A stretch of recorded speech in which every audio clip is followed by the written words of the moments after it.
تو نکاح نامہ ضروری ہے، ایک کاغذی دستاویز ہے، اسلام میں بھی اس کو اہمیت حاصل ہے۔ شریعت کہتی ہے کہ جب بھی کوئی معاہدہ کیا جائے اس کو لکھ لیا جائے، تحریر کر لیا جائے۔ اور پاکستان کے آرڈیننس کے تحت، پاکستان مسلم فیملی آرڈیننس ہے نا، مسلم جوڑے کے لیے نکاح نامہ جو ہے وہ ضروری ہے، بہت ضروری ہے۔ مختلف خصوصیات ہیں اس میں۔ شادی کے بعد جو ہے یہ نیشنل ڈیٹا بیس یعنی نادرا کے ساتھ رجسٹر کیا جاتا ہے، اور پھر ان کو جو ہے دلہا دلہن کو ان کی شوہر اور بیوی کی حیثیت سے ان کے کمپیوٹرائز شناختی کارڈ بھی مل جاتے ہیں، اپڈیٹ کر دیا جاتا ہے آگے ان کے بچوں کے لیے بی فارم میں آسانی، اسکول ایجوکیشن میں آسانی۔ تو اب اس میں شک کون کون سی ہوتی ہیں؟ دیکھیں، نکاح نامے میں ہر شخص کی کچھ نہ کچھ تفصیل لکھی ہوئی ہوتی ہے، وہ پڑھ لینا چاہیے، ماں باپ کو بھی پڑھ لینا چاہیے، دلہن دلہا کو بھی اچھی طریقے سے، خاص طور پہ دلہن دلہا کو تو بہت اچھی طرح پڑھ لینا چاہیے۔ چھوٹی عمر کے بچے ہیں تو ماں باپ کو پڑھ لینی چاہیے۔ ایک شق نمبر 1 سے شق نمبر 6 تک دولہا دلہن کے بارے میں بنیادی معلومات ہوتی ہیں اس میں نا، کہ ان کا جگہ جہاں پر پتہ، جہاں پر شادی ہو رہی ہے، دولہا کا نام، دلہن کا نام، ان کے والد کا نام، ان کا پتہ، ان کی عمر، اور بالترتیب جو ہے اس میں دولہا کی عمر اور دلہن کی عمر ہے۔ تو دھیان رہے کہ پاکستان میں جو ہے وہ بیشتر حصوں میں دلہن کی کم از کم عمر 16 سال اور دولہا کی کم از کم 18 سال ہے، سوائے صوبہ سندھ کے۔ دولہا دلہن دونوں کے لیے شادی کی کم از کم قانونی عمر جو ہے وہ 18 سال ہے۔ صوبہ سندھ کے علاوہ چائلڈ میرج جو ہے ایکٹ کے تحت 1929 میں پورے پاکستان میں لاگو ہے۔ جیسے کہا کہ اگر بچے کی عمر، اگر لڑکا ہے تو 18 سال سے کم ہو اور لڑکی ہے تو اس کی عمر 16 سال سے کم نہ ہو۔ اچھا، لیکن سندھ گورنمنٹ کہتی ہے کہ ہو کوئی مسئلہ نہیں ہے، 18 سال سے کم عمر لڑکا یا لڑکی ہو تو اس کی شادی ہو جائے گی۔ تو الحمدللہ اللہ کا احسان ہے، ہم نے تو اپنے بچوں کی ماشاءاللہ 16 اور 19 سال کی عمر میں شادی کر دی۔ بیٹی ہماری 16 سال کی تھی جب شادی ہوئی، بیٹا ہمارا 19 سال کا تھا جب شادی ہوئی۔ اللہ کا احسان، ٹائملی کر دی۔ بالغ ہونے کے بعد اپنی اولاد کے نکاح میں جلدی کرو۔ پھر شق نمبر 7 کہتی ہے کہ وکیلوں اور گواہوں کی معلومات ہے اس کے اندر، کہ دولہا کی طرف سے کون سے وکیل ہیں اور دلہن کی طرف سے کون سے وکیل ہیں۔ شق نمبر 7 سے 11 تک یہ معلومات چلے گی وکیلوں کی اور گواہوں کی۔ پھر شق نمبر 12 میں شادی کی تاریخ ہوگی، تاریخ کس تاریخ کو شادی ہو رہی ہے۔ پھر شق نمبر 13 میں 13 سے 17 تک حق مہر کے بارے میں ہے، یہ بڑی اہم ہے۔ یہ شق 13 سے 17 دلہن کے نکاح نامے کا بہت اہم حصہ ہے، کیونکہ اس حصے میں حق مہر کی رقم بیان کی گئی ہے۔ حق مہر کیا ہے؟ ایک تحفہ ہے نا جو شادی کے وقت دلہن کو ملتا ہے، مالی تحفظ کی بھی ضمانت دیتا ہے۔ طلاق کی صورت میں خدا نخواستہ دولہا جو ہے وہ دلہن کو ادا کرے گا، پابند ہے۔ اللہ تعالیٰ کسی بیٹی پر ایسا وقت نہ لائے، اللہ تعالیٰ تمام بیٹیوں کو خوشحال رکھے، لیکن ایک ہے، آتا ہے کبھی کوئی ایسا وقت بھی آ جاتا ہے خدا نخواستہ زندگی میں، تو یہ قانونی طور پر اور شرعی طور پر دلہن کے پاس جو ہے یہ ایک حق مہر ہے۔ اور اچھا، اس میں مرضی ہے، دلہن اس کو معاف بھی کر سکتی ہے یا نہیں کر سکتی۔ ایک سوال یہ ہے کہ آیا دلہن جو ہے وہ حق مہر معاف کر سکتی ہے یا نہیں کر سکتی؟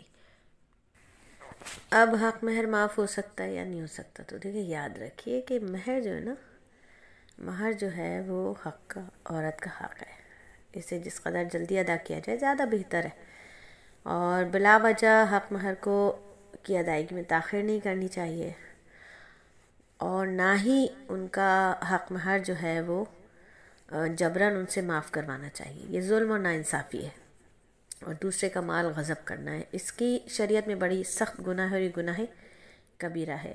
حدیث مبارکہ میں بھی ہے کہ خوش دلی سے عورتوں کا مہر ادا کرنے کا حکم دیا گیا۔ قرآن پاک میں بھی اللہ تعالیٰ فرماتے سورہ نساء میں، اور دے ڈالو عورتوں کو ان کے مہر خوشی سے۔ تو تعلیم دی نا قرآن کریم نے کہ عورتوں کو ان کا مہر حق ان کا ادا کر دو، تو ادائیگی اس کی واجب ہے، خوش دلی سے ادا کر دینا چاہیے۔ اور جبراً اس کو معاف نہیں کروانا چاہیے، ٹھیک ہے نا. تو عورتوں کو بھی معاف نہیں کرنا چاہیے اور مردوں کو بھی ان سے معاف نہیں کروانا چاہیے، خوشی خوشی دینا چاہیے.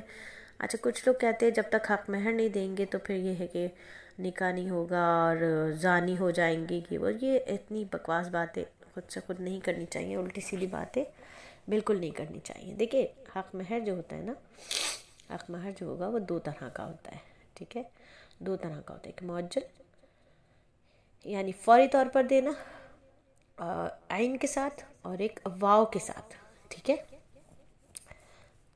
تو ایک عین کے ساتھ اور ایک واو کے ساتھ. تو اس کا مطلب یہ کہ اب کیا کرنا ہے، کیسے کرنا ہے، یہ اس کا معنی کیا ہے.